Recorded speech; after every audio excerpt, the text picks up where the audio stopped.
Break के बाद आपका स्वागत है। चलिए बात करते हैं राजधानी जयपुर की, जहां तीज से पहले लहरिया उत्सव की धूम मचनी शुरू हो गई है।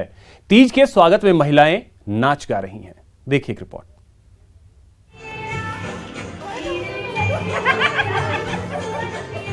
ये नजारा है लहरिया और तीज उत्सव का। दरअसल सावन के साथ ही प्रदेश में शुरू हो जाता है तीज का लोक पर्व, जिसे धूमधाम और श्रद्धा पूर्वक मनाया जाता है।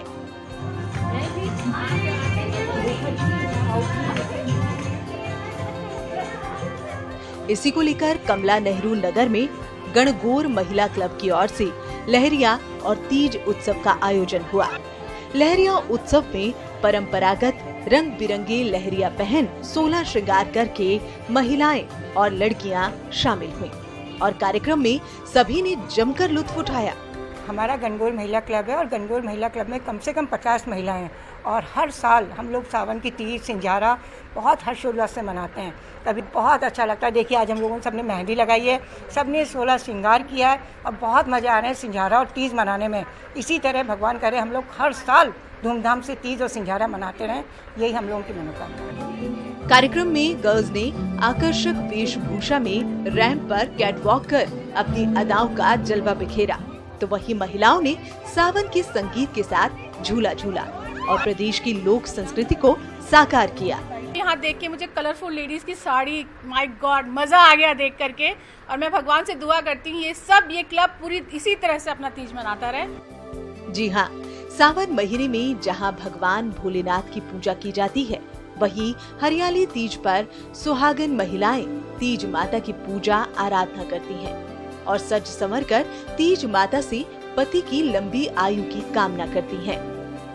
जयपुर से न्यूज़ 18 राजस्थान के लिए महेंद्र सिंह की रिपोर्ट।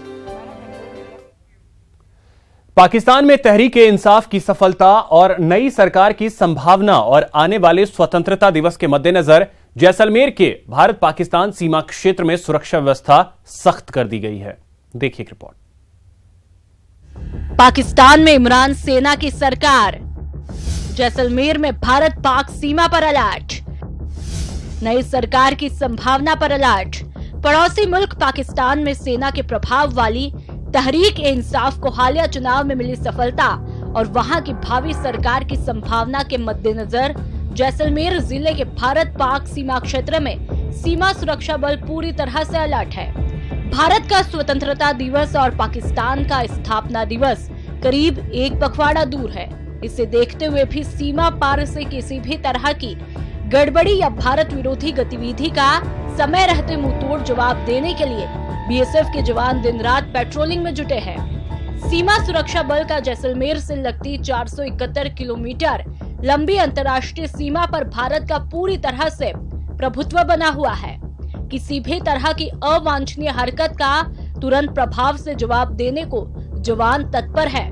वैसे तो पश्चिमी राजस्थान के जैसलमेर सीमा क्षेत्र में आम तौर पर शांति कायम रहती है, लेकिन जम्मू कश्मीर के अलावा पंजाब सीमा क्षेत्र में पाकिस्तानी घुसपैठियों और तस्करों पर बेहद सख्ती किए जाने के बाद पश्चिमी राजस्थान के सीमा क्षेत्र पर नापाक हरकतों की आशंका बढ़ जाती है।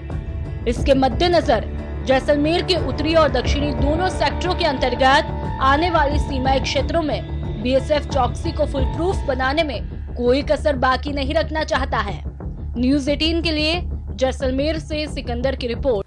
और अब बात अजमेर संभाग के टोंक जिले की, जहां घर से बेघर हुई सुगना पिछले 3 साल से अधिकारियों के चक्कर लगा रही है, लेकिन उसे आश्वासन के सिवा कुछ नहीं हासिल हो रहा है। देखिए रिपोर्ट। मन सरकार या ठोर दे लो जदे कदियो भगवान बदलाव ले या कोड़ी का सरकार बदलाव। अब तो ये कपड़ा ने शिव भी कौन, तो अब ये सरकार सुने तो चौका और ये न सुने तो चौका। अब तो मेरे जीव में जान भी नहीं साथ। दरअसल इस फरियादी की फरियाद बस इतनी है कि इसे इसका हक मिले, जिसके लिए ये पिछले 3 साल से दफ्तर और अधिकारियों के चक्कर लगा रही है, लेकिन आज भी उसके हाथ निराशा ही लगी। सुगना को सरकार ने इंदिरा आवास के तहत एक घर दिया था, जिसे गांव के ही दबंगों ने जबरन खाली करा लिया और उसे बेदखल कर दिया। इतना ही नहीं, उसके चारों ओर ऊंची मुंडेर भी बनवा दी। साल से कोई भी सुनाई नहीं की हमारी। कलेक्टर तो चेंज हो गए, मैं कितनी मीटिंग में आ चुका हूँ यहाँ पर, कितनी मीटिंग में बुला लिया मेरे को, पर आज दिन तक भी सब विश्वास बनता के तेरे को तेरा मकान दिलवाएंगे, तेरे को तेरा मकान दिलाएंगे, सब चले गए। न्याय दिलाने वाले अधिकारी लगातार जांच का आश्वासन दिए जा रहे हैं, लेकिन निराश होने के अलावा सुगना के हाथ कुछ भी नहीं लगा। हालांकि इसकी फरियाद सुन कलेक्टर आरसी ढेनवाल ने नए सिरे से जांच के आदेश देते हुए जिला परिषद के मुख्य कार्यकारी अधिकारी ओपी जांगिड़ को जिम्मेदारी सौंपी। यह है कि इंदिरा आवास इनको कोई सैंक्शन हुआ था और पंचायत के द्वारा बनाया गया था और बाद में पोजेशन को लेकर के इश्यू आया और हमने इसकी जांच भी करवाई। एक बार की जांच से संतुष्ट नहीं होते, इसमें एसडीएम से भी जांच करवाई और जांच रिपोर्ट हमको प्राप्त हो गई और उसमें जिला कार्यालय स्तर पर कार्रवाई जेरकार है। जो भी होगा बेस्ट उसके पक्ष में है, जो जिला कलेक्टर महोदय की भी इच्छा है और सभी की है कि उसको न्याय मिले और उसके लिए। जी हाँ, न्याय तो होनी ही चाहिए और जब बात सालों के संघर्ष की हो तो जांच भी होनी चाहिए कि आखिर क्यों सुगना को सरकारी आवास के बावजूद बंजारा जिंदगी जीना पड़ रहा है। आखिर कौन है इसका जिम्मेदार, जिसके कारण सुगना को दर दर की ठोकरें खानी पड़ रही है। टोंक से न्यूज़ 18 राजस्थान के लिए मनोज तिवारी की रिपोर्ट। हनुमानगढ़ की बात करते हैं, जहां पर ट्रक से 13 गौवंश मुक्त कराए गए हैं। ग्रामीणों की मदद से ये सभी गौवंश जो हैं वो मुक्त कराए गए। कार्यवाही के दौरान ट्रक चालक जो है वो मौके से फरार हो गया और खलासी भी जो है वो भी भागने में सफल रहा। आपको बता दें, पंजाब से उत्तर प्रदेश गौकशी के लिए ये गौवंश ले जाए जा रहे थे, तो ग्रामीणों की मदद से गौवंश को मुक्त कराया गया है। कार्यवाही के दौरान ट्रक चालक और खलासी जो हैं वो फरार हो गए। पंजाब से उत्तर प्रदेश गौकशी के लिए गौवंश ले जाए जा रहे थे और यह कार्रवाई जो है वो की गई है हनुमानगढ़ में, जहां पर 13 गौवंश मुक्त कराए गए हैं।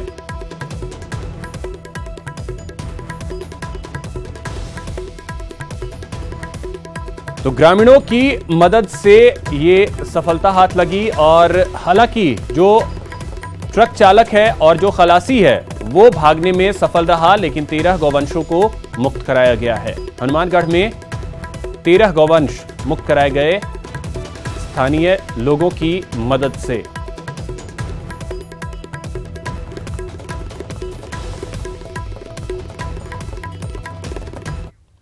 झारखंड के रामगढ़ में NH 30 पर एक ट्रक ने बस को पीछे से टक्कर मार दी, जिसके बाद दोनों गाड़ियों में आग लग गई। इस हादसे में 24 लोग घायल हो गए, जिन्हें हॉस्पिटल में भर्ती कराया गया।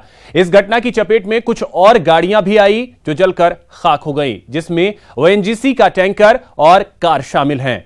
आग को बुझाने में दमकल की गाड़ी को बड़ी मशक्कत करनी पड़ी।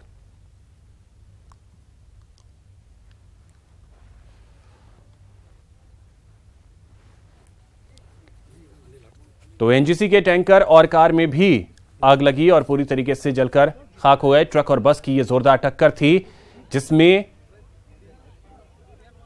दोनों ही गाड़ियों में आग लग गई और बस में सवार 24 यात्री जो हैं वो भी घायल हुए, जिनका इस वक्त इलाज भी चल रहा है। आग लग गया है उसको तो बुझा दिया गया है, मगर फिलहाल अभी जो दोपहर का जो ONGC का जो गैस टैंकर जो पलटी किया है उसको हम लोग अभी देख रहे हैं और जितना भी फायर टेंडर्स और जहां से भी उपलब्ध हो सभी को हम लोग इस घटनास्थल पर मोबिलाइज करवा रहे हैं।